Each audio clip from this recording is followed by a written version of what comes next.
আমরা সবাই হাদি হব, যুগে যুগে লড়ে যাব, এমন এই বিভিন্ন স্লোগান নিয়ে আমরা আজ লক্ষ্য করেছি যে ইনকলাব মঞ্চে যে হাদি রয়েছে গতকালকে তার মৃত্যুর ঘটনার পরে পুরো দেশেই উত্তাল একটা অবস্থাতে রয়েছে। এরই পাশাপাশি আমরা লক্ষ্য করেছি ঠাকুরগাঁয়ে আজকে জুম্মার নামাজের পরে একটি বিক্ষোভ মিছিল বের করেছে ছাত্র জনতা। আমরা এখন ঠিক এখানে রয়েছে, আমরা লক্ষ্য করছি যে ছাত্র জনতার পক্ষ থেকে বিভিন্ন ধরনের ছাত্ররা এখানে আজকে বিক্ষোভ মিছিল বের করেছে।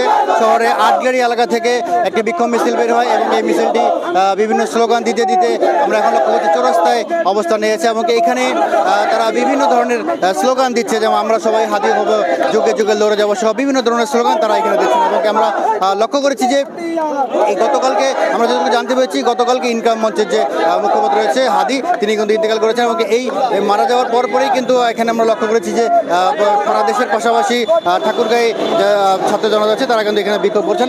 আমরা যদি এখানে এটা একজনের সঙ্গে কথা বলি যে আপনারা যে এখানে আজকে আন্দোলন করছেন আপনাদের মূল দাবিটা আমাদের প্রধান উৎস হচ্ছে আমাদের ভাইকে, আমাদের জুলাই গণ অভ্যুত্থানের অন্যতম মহানায়ক যে আমাদের শরীফ ওসমান হাদি ভাইকে আওয়ামী ফ্যাসিবাদ যে গুলির করে ভাই হত্যার তীব্র নিন্দা জানাই। এবং এখন পর্যন্ত কেন ইন্টারিম সন্ত্রাসী ধরতে পারলো না সেটার প্রতিবাদ চাই।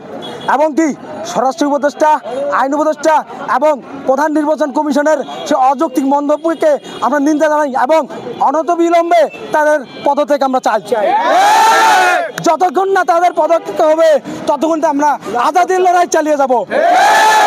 যেমনটি ওনারা বলছিলেন যে স্বরাষ্ট্র উপদেষ্টা পদত্যাগের পাশাপাশি এবং যারা হাদিকে এই যে গুলি করে হত্যা করেছে তাদেরকে দেশে নিয়ে এসে কঠোর শাস্তির পাশাপাশি যে কঠোর শাস্তির দাবি জানিয়েছেন। এবং কি আমরা লক্ষ্য করছি এই মিছিলটি এখন এখান থেকে বের হয়ে চলে যাবে জেলা স্কুল পরে এবং সেখানেই যে এখানে তারা আরও তাদের যে কর্মসূচি সেটি পালন করবেন। এখানে যদি আমরা আরেকজনের সঙ্গে যদি কথা বলতে চাই, আমরা যদি আরেকজনের সঙ্গে কথা বলি যে আসলে আপনারা যে আন্দোলন করছেন আপনাদের আসলে দাবিটি যদি আমাদেরকে একটু জানাতেন।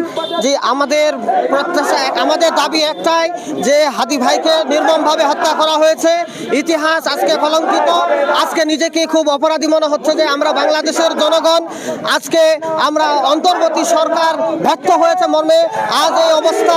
অন্তর্বর্তী সরকার বিপ্লবীদের নিরাপত্তা দিতে পারেনি। আমরা অনতি বিলম্বেই রাষ্ট্রপতি সহ এবং আপনার স্বরাষ্ট্র উপদেষ্টা, আইন উপদেষ্টার পদত্যাগ দাবি করছি। বলছিলেন যে আমরা যদি আপনাকে জানিয়ে রাখি যে হাদি ইনকলাব মঞ্চে হাদি রয়েছেন, ইনি হাদির যে কণ্ঠ ছিল সেই কণ্ঠে একটি সময় পুরো বাংলাদেশ যেন মুখরিত ছিল। আজ সেই হাদির মৃত্যুর পরে যেন পুরো বাংলাদেশে যেন শোকের ছায়া নেমে এসেছে। আমরা জানতে পেরেছি এই মিছিলটি একটু পরে ছাত্র মিছিল ছিল সেটি যে জেলা স্কুল যে বড়মাঠ রয়েছে সেখানে অবস্থান নেবে। সব মিলে সবারই যে একটি দাবি রয়েছে, যারা হাদিকে হত্যা করেছে তাদেরকে দেশে নিয়ে এসে কঠোর থেকে কঠোর শাস্তির দাবি জানিয়েছেন এই ছাত্র জনতা। এই ছিল ঠাকুরগাঁও থেকে আমার কাছে সর্বশেষ খবর।